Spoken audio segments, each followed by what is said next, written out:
Tony, it's been a wee while since the last update on the academy. Obviously the under-16s and the under-18s have started their season and seem to be developing well. Are you able to give us a wee update on what's been happening over the last few months? Yeah, so you're right, it's been a while since I did an update, Adam. So we're 3/4 of the way through the Kenny Academy season, if you like, now. So there's a lot happened, and a lot to happen before the end of the season. I guess in no particular order, if we kind of look back at the season so far. Last summer we had the 4 modern apprentices came on board, so they've been doing well. A couple of them, Reese and Scott, actually made their first team debuts kind of August, September time at the start of the season. You might remember Reese actually got an assist away to Alloa when he came off the bench towards the end of that game. The 4 of them, Scott Honeyman, Reese Walker, Logan Sinclair and Owen Hayward, are all now out on loan, either in the East of Scotland League or the Lowland League.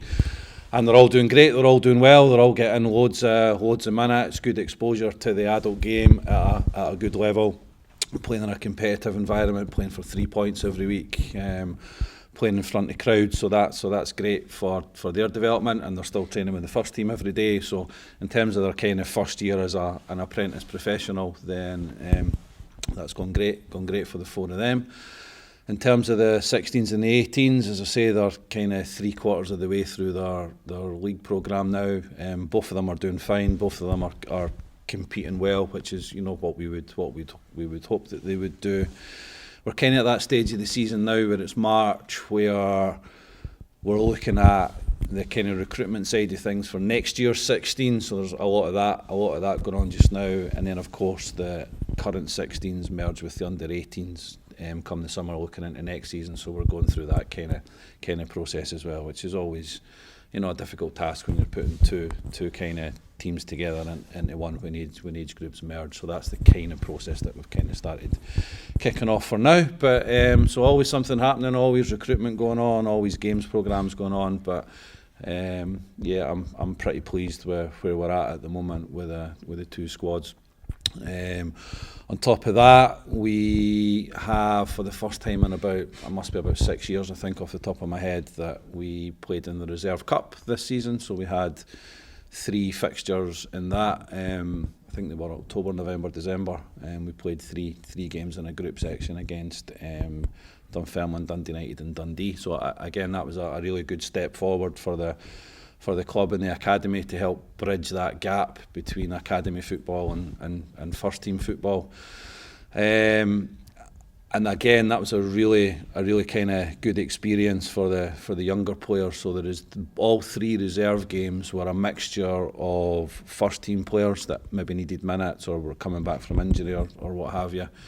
The apprentices that I just mentioned earlier there, and then some under 18 players. So it was a real mix, if you like, but fantastic for the apprentices and some of the under 18 players to get to take the pitch and play with the senior players in those 3 games as well. So that was terrific for their development.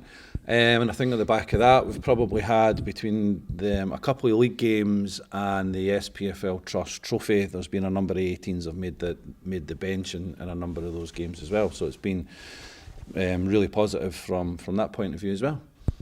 Obviously, with all those things considered, that are obviously really crucial for the development of the young players. It must be a good kind of form of motivation for the under 16s as well, seeing that if they can make that step up to the under 18s and they've got that pathway into the first team, onto the bench like the under 18s have this season in a couple of games. Also, looking at the modern apprentices that they've been signed up and doing well on loan. It must be good to give them that goal to aim for. Yeah, absolutely. I mean, first and foremost, what it does is show all the players that are kind of at the club at the moment, whether they're under 16 or under 18, that there is a pathway there and there is an opportunity to progress, and that's all we can do is give the players the opportunity. It's then up to them to take it. But it also really helps with recruitment. So I spoke earlier about we're trying to put together next year's under-16 group, if you like. So that helps us to recruit those players as well, when they can see over the last 12 to 18 months that there has been players that have been able to go and maybe train with the first team, or play in a reserve game, or get on the bench for the first team in a cup, or, as I say, a couple of league games for some of them this year as well. So it shows that we're committed to that pathway. We're committed to youth development. The manager and Paul are both fully committed to youth development, which is evidenced clearly by the players that have made matchday squads and been on the bench. And if you think about even young Harrison Howe came on against Queen's Park, he's an under 18 player and almost scored. So clearly that pathway's there, and we're all fully committed to that. So as I say, that helps with player recruitment as well, which is great. Another thing that's obviously crucial to the academy teams is nights like the one we had on Friday night, the speakers night. Obviously it's the kind of biggest fundraising event of the year, with all the proceeds going towards the academy. How crucial is that? And also have to give a shout out to Street Lighting Supplies as well, who sponsor the academy. How crucial their input is as well. So we couldn't do it without them. Huge thank you to Street Lighting Supplies for their support. We couldn't, as I say, we couldn't do it without the support that they give us.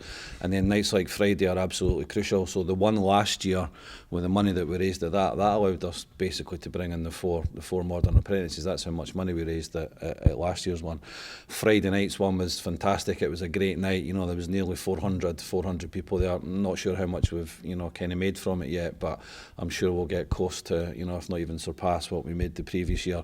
And that allows us to have these young players in as apprentices. It allows us to run the two age groups. So without that, we couldn't possibly do it. So a huge thank you to everyone who came on Friday and contributed to the evening and the auction prizes and that. Without them, we really just couldn't run the academy. So again, just a huge thanks for that. Tony, thank you very much for the update. Thanks, Adam. Cheers.